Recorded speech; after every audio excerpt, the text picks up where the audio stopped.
Hello students, ये organometric compound की second class है। आप फर्स्ट क्लास में देख चुके हैं ऑर्गेनोमेट्रिक कंपाउंड की डेफिनेशन और उसके साथ क्या आपने देखा था उसका नोमेनक्लेचर, उसके लिए आपने कई रूल्स देखे थे। आज हम देखेंगे ओएमसी का क्लासिफिकेशन। ठीक है, ओएमसी मीन्स ऑर्गेनोमेट्रिक कंपाउंड्स। ठीक है, तो देखिए ऑर्गेनोमेट्रिक कंपाउंड्स का क्लासिफिकेशन है उसको दो टाइप में विभाजित किया गया है। उसका जो फर्स्ट टाइप है वो है लिगेंड की प्रकृति के आधार पर क्लासिफिकेशन वर्गीकरण। दूसरा है सीएम बॉन्ड की नेचर के आधार पर वर्गीकरण।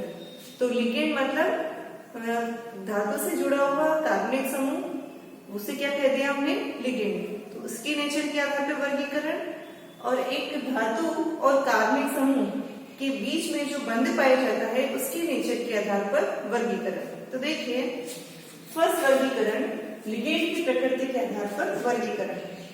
आपने देखा इसमें दो टाइप में इसको डिवाइड किया गया है, एक तो सरल और एक मिश्रित। तो सरल प्रकार के जो ओएमसी होते हैं उसमें क्या होता है, सरल प्रकार के ओएमसी में एक ही प्रकार के कार्बनिक समूह पाए जाते हैं।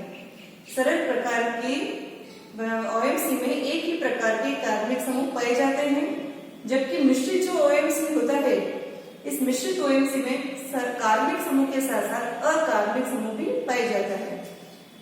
सरल जो ओएमसी है उसे दोबारा दो प्रकार में विभाजित किया गया है, तो सममित और एक असममित। तो सममित वो ऐसे ओएमसी ऐसे कार्बनिक यौगिक जिसमें एक ही प्रकार के कार्बनिक समूह पाए जाते हैं उसे क्या कहते हैं, सममित।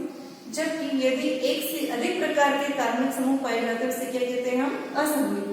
एक मिनट देखिए सरल का एग्जाम्पल क्या होगा, जहां पर सिर्फ कार्बनिक समूह ही पाए जाएंगे। देखिए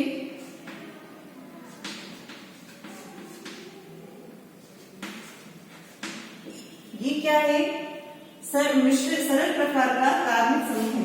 जबकि मिश्रित का एग्जाम्पल देखिए,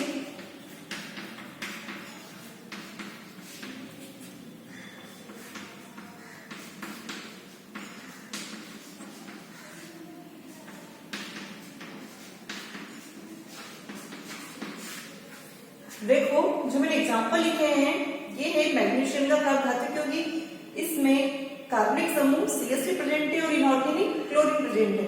इसी तरह यहाँ मैथिल है और क्लोरीन इनऑर्गेनिक है। इसी तरह ये मरकरी का ऑर्गेनोमेट्रिक कंपाउंड है जिसमें फेनेट जो है वो तो कार्बनिक समूह है, जबकि जो क्लोरीन है वो अकार्बनिक समूह है। तो ऐसे ऑर्गेनोमेट्रिक कंपाउंड जिसमें कार्बनिक समूह व अकार्बनिक समूह दोनों ही पाए जाते हैं मिश्रित कार्बधातु यौगिक कहलाते हैं, मिक्स्ड ऑर्गेनोमेट्रिक कंपाउंड कहलाते हैं। आगे देखिए सरल जिसमें सिर्फ कार्बनिक समूह ही पाया जाता है। अब इसमें सममित को देखो, सममित जिसमें हमने बोला कि सिर्फ एक ही प्रकार के कार्बन यौगिक पाए जाते हैं, तो ये उदाहरण सममित का भी हो गया। इसी के साथ और एग्जांपल ले लेते हैं। ये भी किसका एग्जांपल, ये भी सममित ओएमसी का है, जबकि असममित अनसिमेट्रिक इसको हम देखो कैसे होगा। ये इसमें मैथिल भी और एथिल भी है, दो तरह के कार्बनिक समूह प्रेजेंट है, इसलिए इसको क्या कहेंगे, हम असममित कहेंगे। ठीक, आगे देखिए। तो इस तरह आपने लिगेंड की प्रकृति के आधार पर वर्गीकरण देखा। अब हम देखते हैं सीएम बॉन्ड की नेचर के आधार पर वर्गीकरण। तो ऐसे वर्गीकरण को तीन प्रकारों में विभाजित किया गया है, आयनिक ओएमसी, सहसंयोजित ओएमसी और द्विस्थानिक पाई इलेक्ट्रॉन बॉन्ड युक्त ओएमसी। अब ये आयनिक ओएमसी क्या होते हैं, देखते हैं हम आयनिक ओएमसी क्या होते हैं।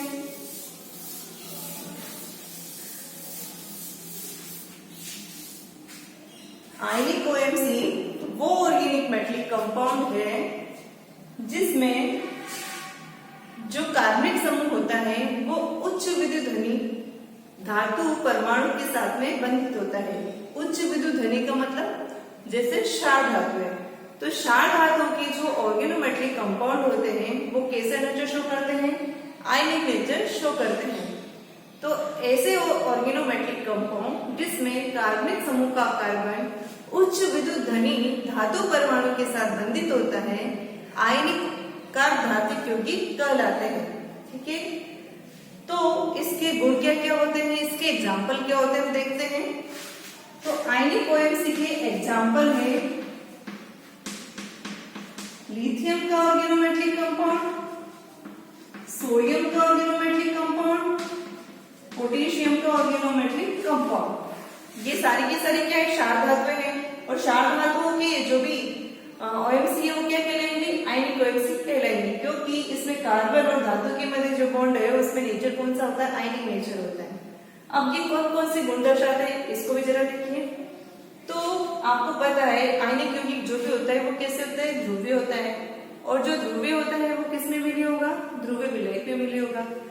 तो आयनिक ओएमसी ये जल में विलय होते हैं और धारा का चालन करते हैं, क्योंकि जब इनका विद्युत अपघटन करेंगे तो ये किसमें चेंज हो जाएंगे, आयंस में। और आयंस क्या करेंगे, धारा का चालन करेंगे।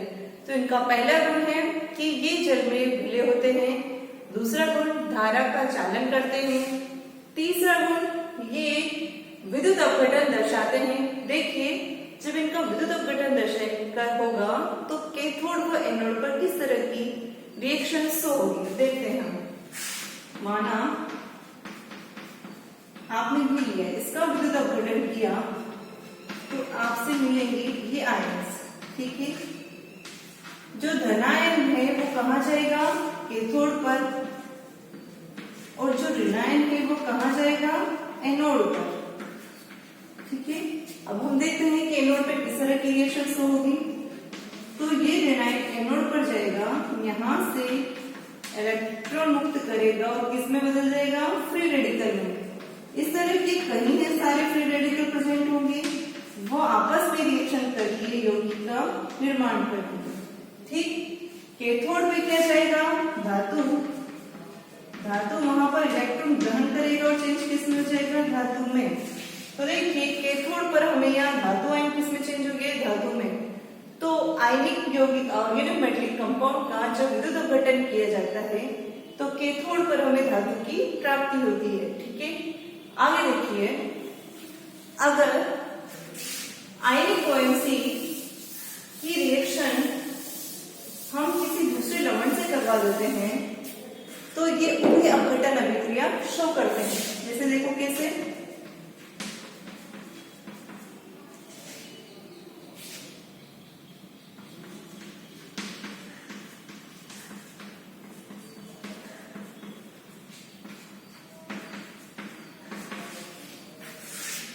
अगर हम CH3Br की रिएक्शन CH3Na से करवाते हैं, सोडियम का ऑर्गेनोमेट्रिक कंपाउंड है, ये मेथिल ब्रोमाइड है, इनकी रिएक्शन हम करवाते हैं तो हमें NaBr और C2H6 मिल जाता है। यहाँ पर इसका भी अपघटन हो रहा है, इसका भी अपघटन हो रहा है, इसलिए ऐसी रिएक्शन क्या कहलाएगी, उभय अपघटन अभिक्रिया कहलाएगी।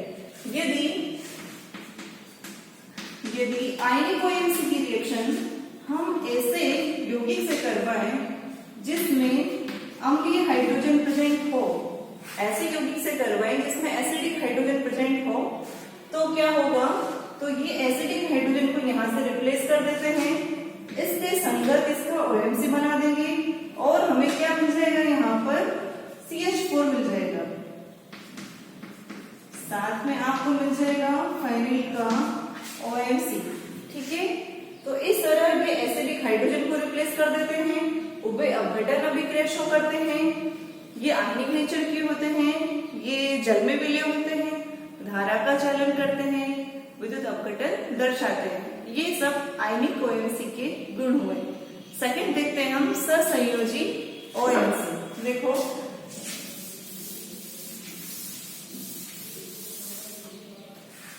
सहसंयोजी ओएमसी वह ऑर्गेनोमेट्रिक कंपाउंड जिसमें कार्बनिक समूह का कार्बन आयनिक ओएमसी की तुलना में अपेक्षाकृत कम विद्युत धनी परमाणु के साथ में जुड़ा होता है, उसे क्या कहते हैं, हम सहसंयोजी कार्बधात्विक यौगिक कहलाते हैं। तो इस तरह के जो ओएमसी वो कौन दर्शाते हैं, boron, aluminium, zinc, tin, mercury, इस तरह के जो धातुएं होती हैं उनके जो ऑर्गेनोमेट्रिक कंपाउंड होते हैं वो कैसे नेचर के होते हैं, कोवेलेंट नेचर के होते हैं, ठीक। जब ये कोवेलेंट नेचर के होंगे तो इनमें ध्रुवीयता नहीं होगी, ये अध्रुवीय होंगे। अध्रुवीय होंगे तो ये टाइपों में मिले होंगे, जैसे CCl4, पाइरीन, बेंजीन, ठीक, CH2, इसमें ये विलय होते हैं जबकि जल में विलय नहीं होते हैं। हम जानते हैं कि सहसंयोजी यौगिक होता है उसका स्थायित्व आयनिक यौगिक की तुलना में क्या होता है अपेक्षाकृत कम होता है। तो इनका भी जो स्थायित्व होता है वो आयनिक कोहेरेंसी की तुलना में कम होता है। इसके एग्जांपल देखो, जैसे देखिए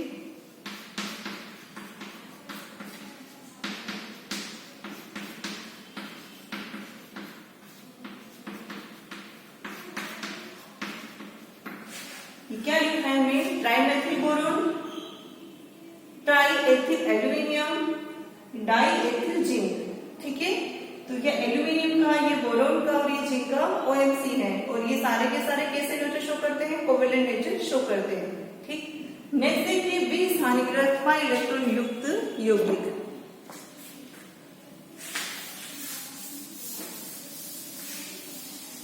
अब ये 20 हानिकारक पाई इलेक्ट्रॉन युक्त यौगिक में क्या विशेषता होती है, तो देखिए इसमें पहले तो ये कौन सी धातु दर्शाती है, तो संक्रमण धातु और P ब्लॉक की कुछ धातुएं जैसे बोरॉन, एल्यूमिनियम, जिंक, टिन आदि इस तरह की यौगिक बनाती हैं। इसमें कार्बनिक समूह और धातु के मध्य जो बंध होता है उसको हम आयनिक नेचर और कोवेलेंट नेचर से शो नहीं कर सकते हैं क्योंकि उनमें ऐसी प्रॉपर्टी नहीं पाई जाती है। ठीक, ये उनसे डिफरेंट प्रॉपर्टी दर्शाते हैं। इनको इसमें क्या पाया जाता है, मेटल और कार्बन के बीच में जो पाया जाता है उसमें तो सिग्मा इलेक्ट्रॉन्स या पाई इलेक्ट्रॉन्स क्लाउड्स पाए जाते हैं। ठीक, तो इनको फर्दर आगे 3 भागों में विभाजित किया गया है। पहला है सैंडविच यौगिक, दूसरा है धातु ओलिफिनिक या धातु एसिटिलिनिक यौगिक, थर्ड है आपका सेतुबंध संरचना युक्त यौगिक। तो हम पहला देखते हैं सैंडविच यौगिक। इसी के 3 टाइप है, हम इसका A टाइप देखते हैं। A टाइप है इसका सैंडविच यौगिक, सैंडविच। अब क्या होते हैं सैंडविच यौगिक, ये संक्रमण धातुओं द्वारा प्रदर्शित किए जाते हैं। किसके द्वारा, संक्रमण धातुओं द्वारा प्रदर्शित किए जाते हैं। इसमें जो लिगेंड होता है वो क्या होता है, एरोमेटिक रिंग होती है, एरोमेटिक रिंग या लिगेंड होती है। तो संक्रमण धातुओं और एरोमेटिक रिंग के द्वारा ये यौगिक बनते हैं। एरोमेटिक रिंग, एरोमेटिक कार्बनिक समूह के बीच में जब संक्रमण धातु आ जाती है तो वो इस तरह से उनके बीच में रहती है कि रिंग के प्रत्येक कार्बन से धातु के जो दूरी होती है वो क्या होती है, बराबर होती है। क्या कि धातु 2 एरोमेटिक रिंग के बीच में इस तरह से व्यवस्थित होती है कि उस धातु या धातु आयन की प्रत्येक कार्बन से दूरी समान होती है। इस तरह बनने वाले जो यौगिक होते हैं वो कहलाते हैं सैंडविच यौगिक, क्योंकि इसमें जो धातु होती है वो दोनों एरोमेटिक रिंग के बीच में सैंडविच की तरह व्यवस्थित होती है, इसलिए मैंने सैंडविच यौगिक कहते हैं। देखो कैसे, इसके एग्जांपल है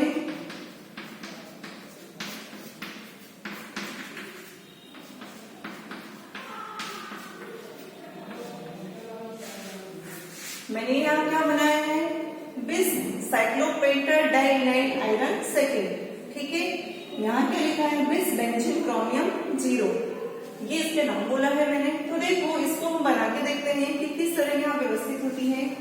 साइक्लोपेंटा डाइइनाइल रिंग इस तरह बनती है, यहाँ Fe प्रेजेंट होता है और एक रिंग नीचे की तरफ होती है। ये इसका पाई इलेक्ट्रॉन क्लाउड है, इसका भी पाई इलेक्ट्रॉन क्लाउड है। इनसे ये बॉन्डेड होता है अतिव्यापित होकर। ठीक है, तो इस तरह की जो संक्रमण धातु होती है वो 2 एरोमेटिक रिंग के बीच में व्यवस्थित होती हैं। ये ऐसा लगता है जैसे सैंडविच का निर्माण हो रहा हो, इसलिए इस तरह यौगिक को क्या कहते हैं, हम सैंडविच यौगिक कहते हैं। इसी तरह बेंजीन और क्रोमियम, इन दोनों की भी संरचना यही होती है। आयरन की जगह क्रोमियम हो जाता है, साइक्लोपेंटा डाइइनाइल आयन वहां पर क्या हो जाती है, क्रोमियम बेंजीन रिंग दर्शाई जाती है। ठीक, तो इस तरह एरोमेटिक रिंग के बीच में संक्रमण धातु प्रेजेंट होती है और इस तरह के यौगिक क्या कहलाते हैं? सैंडविच यौगिक कहलाते हैं। नेक्स्ट देखिए,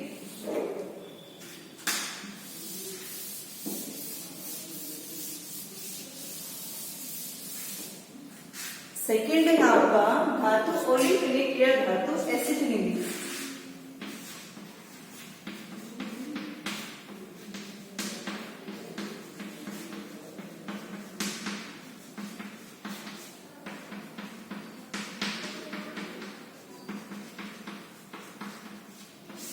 इसमें क्या होता है? ये भी किसके द्वारा दर्शाया जाता है? संक्रमण धातु द्वारा। यहाँ जो लिगेंड होता है वो है तो द्विबंध युक्त यौगिक कार्बनिक समूह होता है या त्रिबंध युक्त कार्बनिक समूह होता है।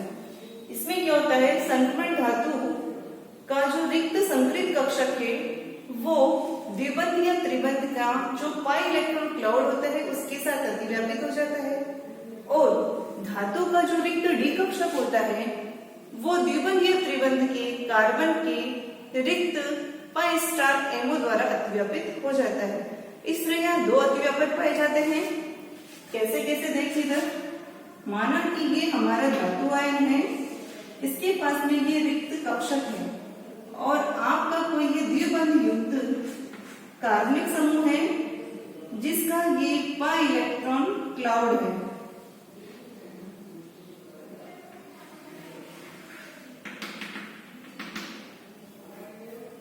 तो इसका ये रिक्त कक्षक इस पाई इलेक्ट्रॉन क्लाउड के द्वारा अतिव्यापित हो जाता है।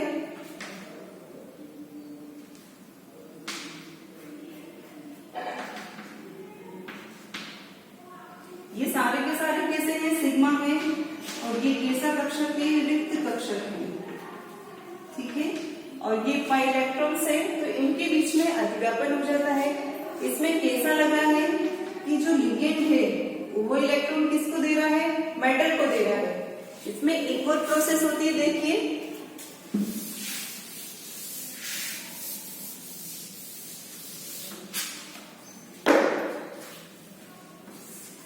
मेटल के पास में भरे हुए डी कक्षक होते हैं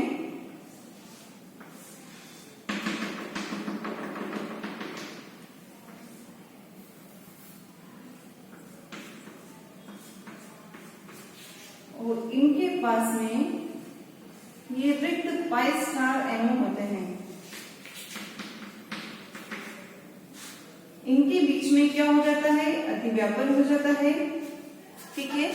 इसमें क्या होता है? जो मेटल होता है वो लिगेंड को इलेक्ट्रॉन देता है। देखा आपने, ये रिक्त डी कक्षक है मेटल के पास में जो कि खाली, जो कि रिक्त पाई स्टार एमओ द्वारा एंटी बॉन्डिंग है, ये उनके पास में इलेक्ट्रॉन डोनेट करता है, मध्य अतिव्यापन शो होता है। तो इसमें मेटल लिगेंड को इलेक्ट्रॉन देगी, जब क्या लिगेंड मेटल को इलेक्ट्रॉन दे रहा है। तो इस तरह दो प्रोसेस होती है और इस तरह की जो क्रिया होती है हम कहते हैं सहयोगी क्रियाविधि या कहते हैं सिनर्जिक क्रियाविधि, ठीक है। तो इस तरह के जो धातु ओलिफिलिक या धातु एसिटिलिक संकुल होते हैं उनमें ये क्रियाविधि शो करते हैं। जैसे इसका एक एग्जाम्पल देखिए,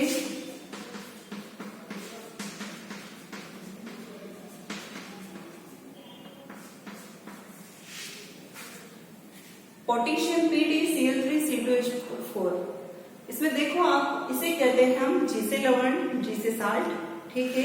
यहाँ पर देखो Pt जो कि एक संक्रमण धातु है, C2H4 ये क्या है? एथीन है जिसमें कि पाई इलेक्ट्रॉन्स प्रेजेंट है।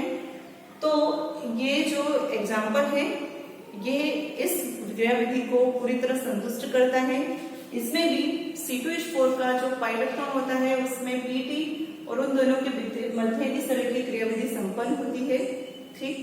तो इस तरह जो बंध वाले यौगिक होते हैं वो कहलाते हैं धातु ओलिफिलिक या धातु एसिटिलिक संकुल वाले यौगिक। एसिटिलिक संकुल होगा तो उसमें क्या होगा कि हमने जहां पर द्विबंध युक्त कार्बनिक समूह लिया है, एसिटिलिक में वो त्रिबंध युक्त कार्बनिक समूह होगा, ठीक है। नेक्स्ट देखिए,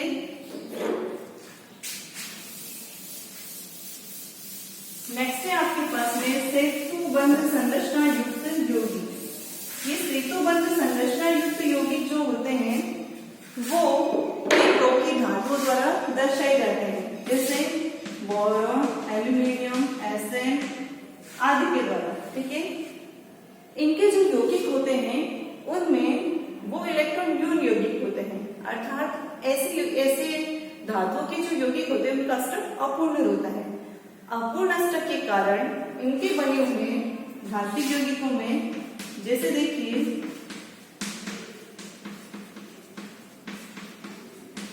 इसमें अष्टक अपूर्ण होगा, तो अपूर्ण अष्टक के कारण यहाँ पर आने वाले एल्किल ग्रुप या हेलोजन ग्रुप में बीच वाला जो एल्किल ग्रुप या हेलोजन ग्रुप होता है वो 3 सेंटर 2 इलेक्ट्रॉन बॉन्ड द्वारा बंधित होता है। इस बंध को या तो 3 सेंटर 2 इलेक्ट्रॉन बंध कहते हैं, या बनाना बंध कहते हैं, या सेतु बंध कहते हैं। देखो कैसे,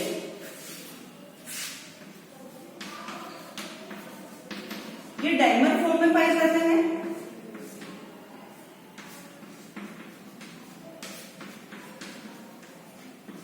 क्योंकि ये जो मोनोमर फॉर्म होती है वो इनकी इतना स्थायित्व नहीं होता है, इसलिए ये डाइमर फॉर्म में पाए जाते हैं। ये देखिए, ये LCH3 का होल थर्ड एल्यूमिनियम का डाइमर है। इसमें जो ये वाला बॉन्ड, ये वाला बॉन्ड, ये और ये बॉन्ड, ये सारे के सारे बॉन्ड 2 सेंटर और 2 इलेक्ट्रॉन बॉन्ड है, जबकि जो ये बॉन्ड है ये 3 सेंटर 2 इलेक्ट्रॉन बॉन्ड है। कैसे, आप देखिए 3 सेंटर 2 इलेक्ट्रॉन बॉन्ड है, इसको हम ये जो 3 सेंटर इलेक्ट्रॉन बॉन्ड है इसको हम डीपली अगली क्लास में देखेंगे, ठीक है। Thank you.